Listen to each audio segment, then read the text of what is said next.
بسم اللہ الرحمن الرحیم۔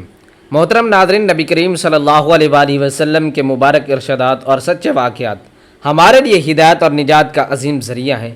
آپ صلی اللہ علیہ وآلہ وسلم نے حضرت جبرائیل علیہ السلام کے حوالے سے امتیوں کو بشارت دی کہ جو شخص مغرب کی نماز کے بعد 20 رکعت نفل اس طرح ادا کریں کہ ہر رکعت میں سورۃ الفاتحہ کے بعد ایک بار سورۃ الاخلاص پڑھے، اللہ تعالیٰ اس کے گھر والوں کی اور بچوں کی حفاظت فرمائے گا، قبر کے عذاب سے بچائے گا اور اسے بلا حساب بجلی کی سی تیزی سے پل صراط سے گزار دے گا۔ ایک موقع پر آپ صلی اللہ علیہ وآلہ وسلم نے صحابہ کرام رضوان اللہ علیہ اجمعین کے سامنے مسکرا کر قیامت کے اس خوفناک منظر کا ذکر فرمایا جب انسان اپنے رب سے بحث کرے گا اور اپنی ہی پاک دامنی کے دلیل مانگے گا تو اس کے منہ پر مہر لگا دی جائے گی اور اس کے ہاتھ پاؤں اور جسم کے تمام اعضاء اس کے اعمال کی سچی گواہی دیں گے، جس پر وہ شخص حسرت سے اپنے ہی اعضاء کو کہے گا کہ تم پر تباہی ہو، میں تو تمہاری ہی بچاؤ کے لیے لڑ رہا تھا۔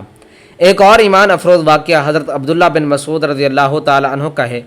جب آپ صلی اللہ علیہ وآلہ وسلم انہیں مکہ کی وادی بطحا میں ایک دائرہ کھینچ کر بٹھائے اور فرمایا کہ اس سے باہر نہ نکلنا، پھر جنات کا ایک گروہ آیا لیکن اس حصار کو پار نہ کر سکا، اور آخری شب میں سفید لباس والے ملائکہ نے تشریف لا کر آپ صلی اللہ علیہ وآلہ وسلم مثال ایک ایسے سردار سے دی جس نے لوگوں کو کھانے اور پینے کی دعوت دی، جس نے دعوت قبول کی وہ کامیاب ہوا اور جس نے انکار کیا اس نے عذاب پایا، جس کی تشریح آپ صلی اللہ علیہ وآلہ وسلم نے یہ فرمائی کہ اللہ نے جنت کی دعوت دی ہے، جو قبول کرے گا وہ جنت میں جائے گا۔ اللہ کے نبی صلی اللہ علیہ وآلہ وسلم نے ہمیں اسم اعظم کی برکت سے بھی آگاہ فرمایا کہ جب ایک صحابی نے نماز کے بعد اللہم انی اسألک بأن لک الحمد کی دعا مانگی تو آپ صلی اللہ علیہ وآلہ وسلم نے قسم اٹھا کر فرمایا کہ اللہ نے اس عظیم بعد جس نے بھی یہ عمل کیا، خداوند کریم اس کی جان کی، اس کے گھر والوں کی اور اس کے بچوں کی حفاظت فرمائے گا اور اسے قبر کے عذاب سے محفوظ رکھے گا اور اسے بغیر کسی حساب کے بجلی کی سی تیزی کے ساتھ پل سے صراط سے گزار دے گا۔ وہ عمل یہ ہے۔ محترم ناظرین، حضرت عبداللہ بن مسعود رضی اللہ تعالی عنہ سے روایت ہے، انہوں نے کہا کہ حضرت صلی اللہ علیہ وآلہ وسلم نے عشاء کی نماز ادا کی اور پھر حضرت عبداللہ بن مسعود رضی اللہ تعالی عنہ کا ہاتھ پکڑا اور چلتے ہوئے آپ بطحا کی طرف نکل گئے۔ پھر آپ صلی اللہ علیہ وآلہ وسلم نے حضرت عبداللہ بن مسعود رضی اللہ تعالی عنہ کو بٹھایا اور ان کے گرد ایک دائرہ کھینچ دیا اور فرمایا یہاں سے باہر نہ نکلنا یہاں تک کہ تمہارے پاس کچھ لوگ آئیں گے، تم ان سے کلام نہ کرنا، وہ بھی تم سے کلام نہیں کریں گے۔ پھر آپ صلی اللہ علیہ وآلہ وسلم نے جدھر کا ارادہ فرمایا ادھر چلے گئے۔ اس دوران میں اپنے دائرے میں بیٹھا رہا جب کچھ لوگ میرے پاس آئے، گویا کہ وہ اپنے بالوں اور جسموں کے اعتبار سے جھٹ تھے، نہ انہوں نے لباس پہنا ہوا تھا اور نہ ہی وہ برہنہ معلوم ہوتے تھے۔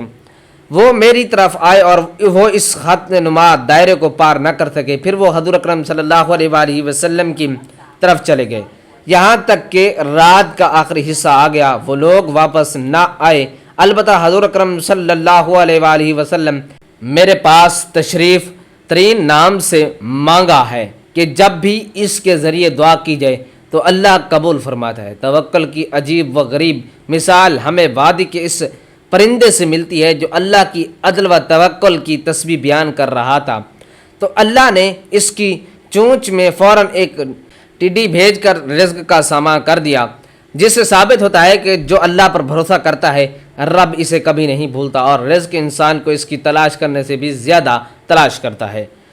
حضور صلی اللہ علیہ وآلہ وسلم کی معجزاتی برکات کا ذکر حضرت ابو طلحہ رضی اللہ تعالیٰ عنہ کے گھر کے واقعے میں بھی ملتا ہے، جہاں چند جو کی روٹیوں کے چورے پر آپ صلی اللہ علیہ وآلہ وسلم نے برکت کی دعا فرمائی اور 70 سے 80 صحابہ کرام نے پیٹ بھر کر کھانا کھایا اور کھانا پھر بھی بچ گیا۔ آخر میں حضرت ابو ذر رضی اللہ تعالیٰ عنہ کی روایت ہمیں دنیا کی حقیقت بتاتی ہے کہ احد پہاڑ کے پاس آپ صلی اللہ علیہ وآلہ وسلم نے ارشاد فرمایا کہ دنیا میں زیادہ مال والے قیامت کے دن سب سے کم درجات والے ہوں گے، سوائے اس کے جو اپنے مال کو دائیں بائیں آگے اور پیچھے اللہ کی راہ میں کثرت سے خرچ کریں۔ اور حضرت جبرائیل علیہ السلام نے آپ صلی اللہ علیہ وآلہ وسلم کو یہ عظیم خوشخبری بھی سنائی کہ آپ کی امت میں سے جو شخص اخلاص کے ساتھ لا الہ الا اللہ کی گواہی دے گا وہ کامیاب ہوگا۔ اللہ تعالی ہمیں ان روایات پر سچے دل سے عمل کرنے اور اسم اعظم کے ذریعے اپنے رب کو پکارنے کی توفیق عطا فرمائے، آمین یا رب العالمین۔ حضرت انس رضی اللہ تعالی عنہ سے روایت ہے، نبی کریم صلی اللہ علیہ وآلہ وسلم نے فرمایا، مجھے جبرائیل امین علیہ السلام نے آ کر کہا، آپ صلی اللہ علیہ وآلہ وسلم کا امتی مغرب کی نماز کے لیے آئے، اس میں کہ بیٹھا ہوا تھا، پھر آپ نے مجھ سے فرمایا میں رات بھر سے سویا نہیں ہوں۔ پھر حضور نبی کریم صلی اللہ علیہ وآلہ وسلم میرے پاس اس حصار میں داخل ہوئے اور میری ران پر سر مبارک رکھ کر آرام فرما ہو گئے۔ آپ جب آرام فرما ہوتے تو تیز سانسوں کی آواز آتی تھی۔ اسی دوران جب میں بیٹھا ہوا تھا تو آپ صلی اللہ علیہ وآلہ وسلم میری ران پر سر مبارک رکھ کر آرام فرما ہوئے گئے۔ اس دوران سفید لباس میں ملبوس کچھ لوگ آئے، ان کے حسن و جمال کا عالم یہ تھا تو اللہ تعالیٰ ہی بہتر جانتا ہے۔ ان کے آنے کی انتہا ہمارے پاس ہوئی۔ ان میں سے ایک گروہ حضور نبی کریم صلی اللہ علیہ وآلہ وسلم کے سر مبارک کی طرف آ کر کھڑا ہو گیا اور ایک گروہ آپ کے مبارک قدموں کی طرف آ کر کھڑا ہو گیا۔ پھر انہوں نے آپس میں کہا، میں نے آج تک کوئی بھی نبی ایسا نہیں دیکھا جتنی عنایت اس نبی پر ہوئی۔ ان کی دونوں آنکھیں سوئی جاتی ہیں لیکن ان کا دل جاگتا رہتا ہے۔ انہوں نے آپ صلی اللہ علیہ وآلہ وسلم کی مثال یہ دی کہ جیسے ایک سردار نے لوگوں کو اپنے کھانے اور پینے کی طرف بلایا، جن لوگوں نے ان کی دعوت قبول کی تو اس کا کھانا کھایا اور اس کی سبیل سے پانی پیا، اور جس نے اس کی دعوت قبول نہ کی تو اس نے عذاب پایا۔ پھر وہ لوگ چلے گئے۔ پھر حضرت صلی اللہ علیہ وآلہ وسلم اس وقت نیند سے بیدار ہوئے تو کہنے لگے، جو انہوں نے کہا وہ تم نے سنا، اور کیا تم جانتے ہو کہ وہ کون لوگ تھے؟ میں نے عبداللہ بن مسعود نے عرض کیا کہ اللہ تعالیٰ اور اس کے رسول صلی اللہ علیہ وآلہ وسلم سب سے زیادہ اور بہتر جانتے ہیں۔ آپ صلی اللہ علیہ وآلہ وسلم نے ارشاد فرمایا، وہ اللہ تعالیٰ کے ملائکہ تھے اور تو جانتا ہے کہ انہوں نے کس چیز کے ساتھ مثال دی؟ میں نے عرض کیا، اللہ اور اس کے رسول صلی اللہ علیہ وآلہ وسلم سب سے زیادہ اور بہتر جانتے ہیں۔ آپ نے فرمایا، انہوں نے اللہ رحمان تبارک و تعالیٰ کی مثال دی کہ اللہ تعالیٰ نے جنت بنائی اور اپنے بندوں کو اس کی طرف بلایا۔ جس نے دعوت قبول کی وہ جنت میں داخل ہوئے اور جس نے دعوت قبول نہ کی اس نے سزا پائی۔ حضرت انس بن مالک رضی اللہ تعالی عنہ سے روایت ہے، ایک مرتبہ ہم جب حضور اقدس صلی اللہ علیہ وآلہ وسلم کے ساتھ تھے تو آپ صلی اللہ علیہ وآلہ وسلم مسکرائے یہاں تک کہ آپ کی داڑھیں مبارک ظاہر ہو گئیں۔ آپ صلی اللہ علیہ وآلہ وسلم نے فرمایا، کیا تم جانتے ہو کہ میں کیوں مسکرایا؟ صحابہ کرام رضوان اللہ تعالی علیہ اجمعین نے عرض کیا، اللہ تعالیٰ اور اس کے رسول صلی اللہ علیہ وآلہ وسلم سب سے زیادہ بہتر جانتے ہیں۔ آپ نے فرمایا، جب بندہ قیامت کے دن اپنے رب سے حجت بازی کرے گا تو اس وقت اللہ سے کہے گا، کیا آپ نے مجھے ظلم سے نجات نہیں دی تھی؟ اللہ سبحانہ و تعالیٰ فرمائے گا، کیوں نہیں؟ تو بندہ کہے گا کہ صرف میرے جسم سے ہی گواہی لے لی جائے۔ تو اسے کہا جائے گا، ٹھیک ہے، آج کے دن تیرے لیے تیرا نفس ہی کافی ہے اور تجھ پر تیرا نفس ہی ممتحن ہے۔ چنانچہ اس کے منہ پر مہر لگا دی جائے گی اور اس کے اعضاء سے کہا جائے گا، کلام کرو، تو وہ اس کے اعمال کے بارے میں سب کچھ بتائیں گے۔ پھر اس کے درمیان اور اس کے کلام کے درمیان سے رکاوٹ ہوگی جو منہ سے مہر ہٹا دی جائے گی، تو وہ اسے اپنے اعضاء سے کہے گا، تم غارت ہو جاؤ، تمہیں ہی تو بچانے کے لیے میں جھگڑا کر رہا تھا۔ حضرت انس رضی اللہ تعالی عنہ مرفوعاً روایت کرتے ہیں، جس نے مغرب کی نماز کے بعد 20 رکعت پڑھی، دو کر کے، ہر رکعت میں سورۃ الفاتحہ کے بعد ایک مرتبہ سورۃ الاخلاص پڑھے اور پھر سلام پھیر دے۔ آپ صلی اللہ علیہ وآلہ وسلم نے فرمایا، کیا تم جانتے ہو کہ اس کا کیا اجر ہے؟ جو مجھے حضرت جبرائیل امین علیہ السلام نے آ کر بتایا۔ ہم نے عرض کیا، اللہ تعالیٰ اور اس کے رسول صلی اللہ علیہ وآلہ وسلم سب سے زیادہ بہتر جانتے ہیں۔ آپ صلی اللہ علیہ وآلہ وسلم نے ارشاد فرمایا، اللہ تعالیٰ اس کی جان کی، اس کے گھر والوں کی اور اس کے بچوں کی حفاظت فرمائے گا اور اسے قبر کے عذاب سے محفوظ رکھے گا اور اسے بغیر کسی حساب و کتاب کے بجلی کسی تیزی کے ساتھ پل صراط سے گزار دے گا۔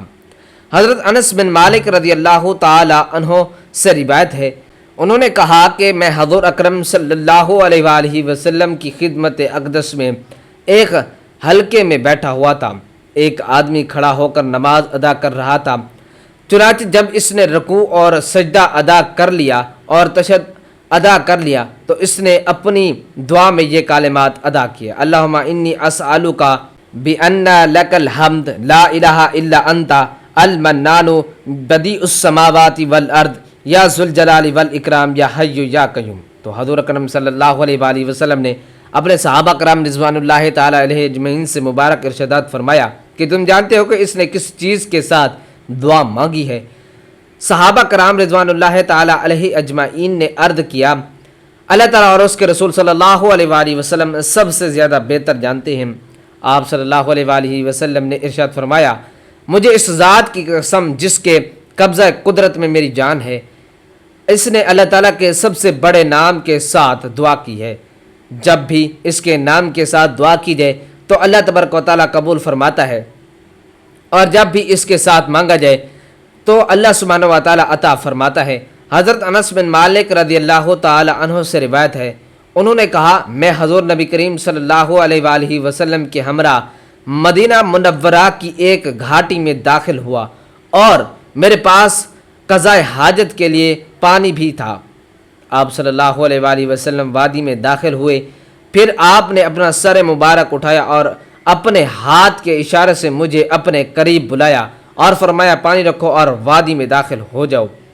میں بھی وادی میں داخل ہوا، ایک پرندے کو میں نے دیکھا کہ وہ درخت پر اپنی چونچ مار مار کر چہچہا رہا تھا۔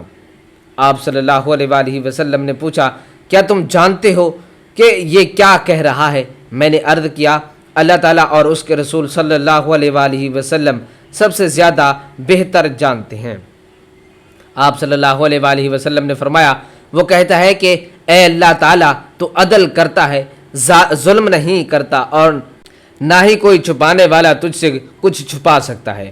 تو نے مجھے پیدا کیا اور درست پیدا کیا اور مجھ سے میرے نگاہ روک لی۔ اے اللہ سبحانہ و تعالیٰ میں بھوکا ہوں، مجھے کھانا کھلایا۔ تو ایک ٹڈی آئی اور اس کی چونچ میں داخل ہو گئی، تو اس نے اس پر منہ بند کر لیا، پھر وہ اپنی چونچ مارنے لگا۔ آپ صلی اللہ علیہ وآلہ وسلم نے فرمایا کیا تو جانتا ہے کہ یہ اب کیا کہہ رہا ہے؟ میں نے عرض کیا اللہ تعالیٰ اور اس کے رسول صلی اللہ علیہ وآلہ وسلم سب سے زیادہ بہتر جانتے ہیں۔ آپ صلی اللہ علیہ وآلہ وسلم نے مبارک ارشاد فرمایا وہ کہتا ہے کہ جو اللہ تعالیٰ پر بھروسہ کرتا ہے اللہ تعالیٰ اسے نہیں بھولتا، اور جو اللہ تعالیٰ کو بھول گیا اس نے خطا کی، اس دن کے بعد وہ مایوس ہوگا۔ رزق بذات خود اپنے تلاش کرنے والے سے زیادہ اسے تلاش کرتا ہے۔ حضرت ابو طلحہ رضی اللہ تعالی عنہ سے روایت ہے، حضرت ابو طلحہ ام سلیم کے دوسرے شوہر نے ام سلیم سے کہا میں نے آج حضور اکرم صلی اللہ علیہ وآلہ وسلم کی آواز مبارک میں کچھ کمزوری محسوس کی ہے، میرے خیال میں آپ پر بھوک کی کیفیت ہے، کیا تمہارے پاس کھانے پینے کے لیے کوئی چیز ہے؟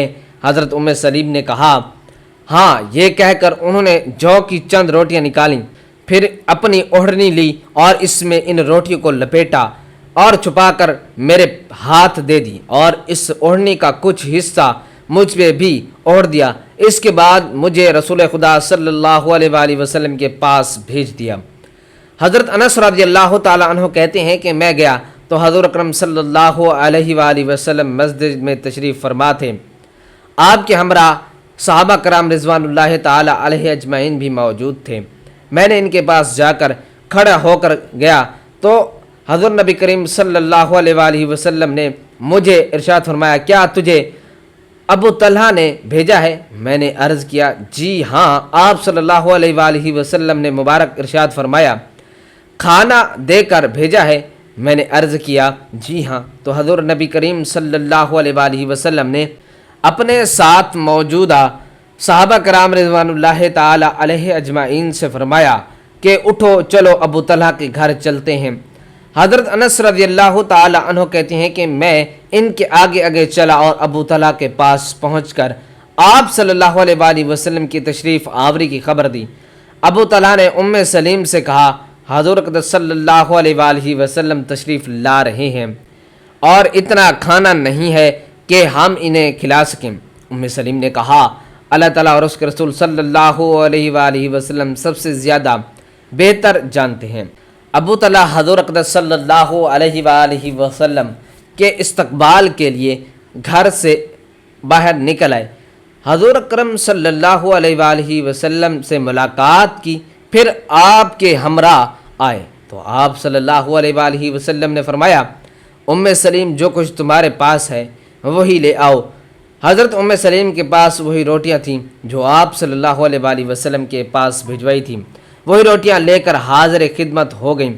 حضور اقدس صلی اللہ علیہ وآلہ وسلم نے حضرت ابو طلحہ سے فرمایا ان روٹیوں کا چورا کرو، چنانچہ ان روٹیوں کا چورا کیا گیا۔ حضرت ام سلیم نے گھی میں سے گھی نچوڑا جو کہ سالن کا کام دینے لگا تھا، پھر اس میں اللہ کے نبی کریم صلی اللہ علیہ وآلہ وسلم نے جو اللہ نے چاہا وہ پڑھا۔ اس کے بعد آپ نے 10 لوگوں کو بلا کر کھانے کی اجازت دی اور وہ آئے، ان نے پیٹ بھر کر کھایا۔ پھر جب یہ گئے تو وہ 10 آدمی آ گئے، یہاں تک کہ تمام لوگوں نے پیٹ بھر کر کھانا کھا لیا۔ اس طرح یہ 70 یا 80 آدمی تھے جنہوں نے پیٹ بھر کر کھانا کھا لیا۔ حضرت ابو ذر رضی اللہ تعالی عنہ سے روایت ہے حضور نبی کریم صلی اللہ علیہ وآلہ وسلم احد کی طرف تشریف لے گئے، حضرت ابو ذر بھی آپ کے پیچھے چلے گئے۔ حضور نبی کریم صلی اللہ علیہ وآلہ وسلم نے حضرت ابو ذر کی طرف توجہ فرمائی اور ارشاد فرمایا اے ابو ذر۔ ابو ذر نے عرض کیا جی حضور میں آپ پر فدا حاضر خدمت ہوں۔ آپ صلی اللہ علیہ وآلہ وسلم نے مبارک ارشاد فرمایا دنیا میں کثرت مال والے قیامت میں کتنی قلت والے ہوں گے۔ میں نے عرض کیا اللہ تعالیٰ اور اس کے رسول صلی اللہ علیہ وآلہ وسلم سب سے زیادہ بہتر جانتے ہیں۔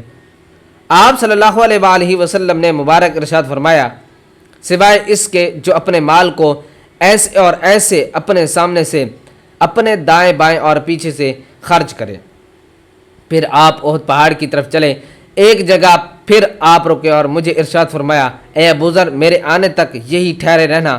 اس کے کچھ دیر بعد میں نے آپ صلی اللہ علیہ وآلہ وسلم کی آواز سنی تو آپ صلی اللہ علیہ وآلہ وسلم کی طرف جانے کا ارادہ کیا تو مجھے آپ کا حکم یاد آ گیا کہ میرے آنے تک یہی ٹھہرے رہنا۔ چنانچہ آپ صلی اللہ علیہ وآلہ وسلم کچھ دیر بعد تشریف لے آئے تو میں نے عرض کیا آپ کی آواز سن کر میں نے آپ کے پاس آنے کا ارادہ کر لیا تھا، لیکن آپ صلی اللہ علیہ وآلہ وسلم نے مبارک ارشاد فرمایا وہ تمام جہانوں کے پالنے والے کی طرف سے پیغام رساں حضرت جبرائیل امین علیہ السلام میرے پاس آئے تھے۔ انہوں نے مجھے کہا آپ کو آپ کی امت میں سے اس شخص کے لیے خوشخبری ہو جس نے اخلاص کے ساتھ گواہی دی کہ اللہ تعالیٰ کے سوا کوئی معبود نہیں۔ اس کے بعد آپ صلی اللہ علیہ وآلہ وسلم نے اللہ تعالیٰ کا بہت زیادہ ذکر خیر فرمایا۔ جب آپ مدینہ منورہ واپس تشریف لے آئے تو آپ صلی اللہ علیہ وآلہ وسلم نے فرمایا جاؤ اور میرے لیے ابو الدرداء کو بلا کر لاؤ۔ چنانچہ ابو الدرداء آئے تو آپ صلی اللہ علیہ وآلہ وسلم نے انہیں حکم فرمایا کہ اس بات کی لوگوں کو خوشخبری دو۔ حضرت عمر بن خطاب رضی اللہ تعالی عنہ نے انہیں واپس موڑ لیا اور عرض کیا کہ اس طرح تو لوگ صرف اسی کلمے لا الہ الا اللہ پر انحصار کر لیں گے اور عمل کرنا چھوڑ دیں گے۔ حضرت نبی کریم صلی اللہ علیہ وآلہ وسلم نے فرمایا اللہ تعالیٰ تجھے ہدایت پر قائم رکھے، آمین۔